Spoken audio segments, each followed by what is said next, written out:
The rain drummed a steady, rhythmic beat against the wide glass windows of the Metropolitan Transit Station, casting long, blurred reflections across the polished terrazzo floor.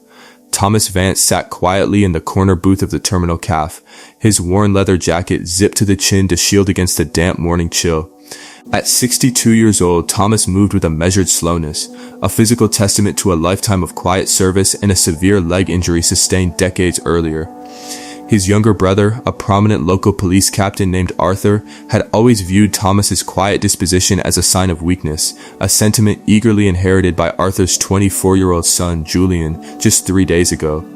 Julian had publicly shoved Thomas out of a reserved seat at a crowded civic gala, unaware that the elderly man approaching them from across the rotunda was a legendary retired general and Medal of Honor recipient. That single moment of arrogance would trigger a meticulously planned exposure that stripped the captain and his son of their unearned social standing. Before the full account of this unfolding justice is detailed, please consider subscribing to the channel, but only if stories of quiet dignity and earned vindication resonate with your values. Dropping a note with your current city and local time in the comment section below is always deeply appreciated. Growing up in a prominent family within a historic coastal town, the Vance brothers had walked vastly divergent paths. Their father had been a strict county magistrate who demanded absolute obedience and flawless public appearances above all else. Arthur, the younger brother, excelled at playing the part of the golden child, matching their father's rigid standards and choosing a highly visible career in local law enforcement. He rose rapidly through the ranks to become a police captain, a position he used to cultivate an image of untouchable authority and civic righteousness within their local church and country club circles. Thomas, on the other hand, had quietly enlisted in the military straight out of high school, seeking a life defined by quiet duty rather than public accolades. When Thomas returned home years later with a permanent limp and a profound reluctance to speak about his deployment, the family dynamics hardened. At Sunday dinners, their father would loudly toast Arthur's recent promotions while leaving Thomas's place at the table unmarked by praise.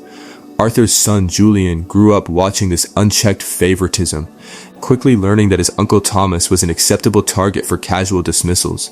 The only person who saw through the superficial brilliance of Arthur's household was their maternal aunt Clara. Clara was a retired federal administrative clerk who lived in a small, neat cottage filled with the scent of fresh pine resin and old books.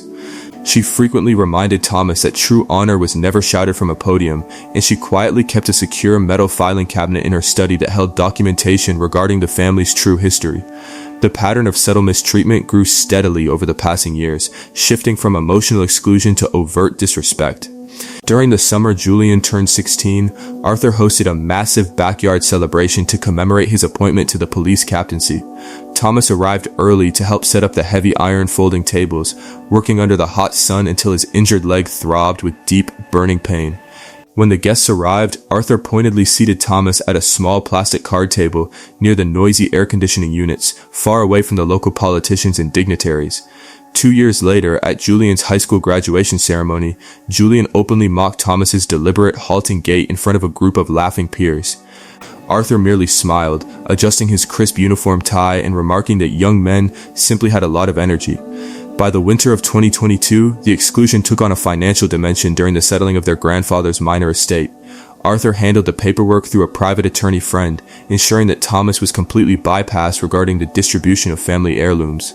When Thomas quietly questioned the arrangement, Arthur dismissed him by stating that a man living on a modest veteran's pension had no practical use for historic family assets. Thomas absorbed each slight in absolute silence, never raising his voice or engaging in a bitter argument. The definitive break occurred on Tuesday, November 14th. During the annual law enforcement benefit gala held at the historic downtown hotel. The grand ballroom was filled with over 200 guests, including city council members, local business owners, and prominent members of the community. Thomas had attended the event specifically to support a charitable fund for disabled civil servants. Sitting quietly in a reserved row near the front of the stage, Julian arrived late, accompanied by 3 wealthy friends from his university, and scanned the crowded room for available seating. Seeing his uncle, Julian walked over and demanded that Thomas vacate the seat so his friends could sit together. When Thomas softly explained that the seat had been specifically assigned to him due to his mobility constraints, Julian leaned forward and forcefully shoved Thomas's shoulder, forcing the older man to stumble backward against a heavy oak pillar.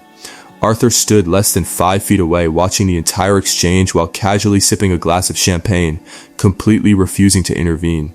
If you have ever witnessed a moment where arrogance seemed to triumph over basic human respect, please take a moment to share your thoughts in the comments below. Thomas refused to match the chaos of his brother's family. Instead, he quietly withdrew from the ballroom and spent the next 3 weeks engaging in methodical strategic preparation. He activated the hidden resource Aunt Clara had preserved for years, a collection of original military service records, property deeds, and a formal letter of high-level commendation. Thomas consulted a respected federal attorney who specializes in military estate fraud and civil rights protections. Together, they compiled a comprehensive dossier detailing decades of Arthur's unauthorized use of family estate funds to finance Julian's private education. During a cold, quiet evening at his kitchen table, Thomas experienced a profound moment of doubt, staring at the documents and wondering if exposing the truth was worth shattering the family's public facade. He remembered Julian's dismissive smirk and his brother's complicit silence, realizing that boundaries were required for survival. The public reckoning took place 3 weeks later at a formal city council meeting where Arthur was scheduled to receive a Civic Achievement Award. The chamber was packed with over 100 community members, journalists, and ranking police officers. As Arthur stood at the podium, basking in the warm applause, Thomas walked down the center aisle with absolute composure, accompanied by a tall, elderly man wearing a crisp, dark suit. The room grew completely silent as the crowd recognized the elderly man, retired General Marcus Vance, a Medal of Honor recipient and a major benefactor of the state's civic programs. The general walked directly to the front row, looked straight at Arthur, and then turned to Thomas, calling him chief with deep, unmistakable reverence. Thomas calmly presented a certified legal petition to the city council chairman, documenting the immediate freezing of the family trust due to financial manipulation. Arthur's face turned completely white as the murmurs swept through the room. Julian sat frozen, his hands trembling, as the local journalists began taking photos of the unfolding scene. The consequence cascade followed with swift, unyielding certainty over the next 2 months. An internal affairs investigation was immediately launched into Arthur's financial management, leading to his administrative suspension from the police force. Deprived of the unearned family funds, Julian was forced to withdraw from his elite private university and secure employment at a local warehouse. Several prominent country club members quietly withdrew their associations with Arthur's household, and the local church committee removed him from his leadership position.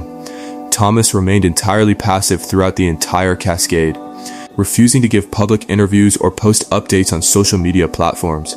A sense of profound peace settled over Thomas's life as the winter faded.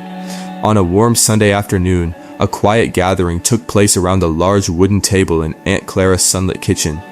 Thomas sat with Clara and 2 close friends from his old military unit, sharing a simple meal filled with genuine laughter and the rich aroma of fresh bread. The setting stood in stark contrast to the rigid performative dinners of his past. Arthur and Julian were entirely absent from the home, their names never mentioned, as the chosen family raised their glasses in a quiet, unhurried toast to the future. If you are watching this today and you recognize the painful weight of being marginalized by the very people who should protect you, please remember that your worth is never defined by their inability to see it. You are fully allowed to set firm boundaries to preserve your peace. True family is not merely a matter of shared blood. It is found in the people who consistently show up for you with respect and kindness. The truth does not expire, and your dignity can never be stripped away by the arrogance of others. Thank you for listening, and if this message brought comfort to your day, please consider subscribing to join our community.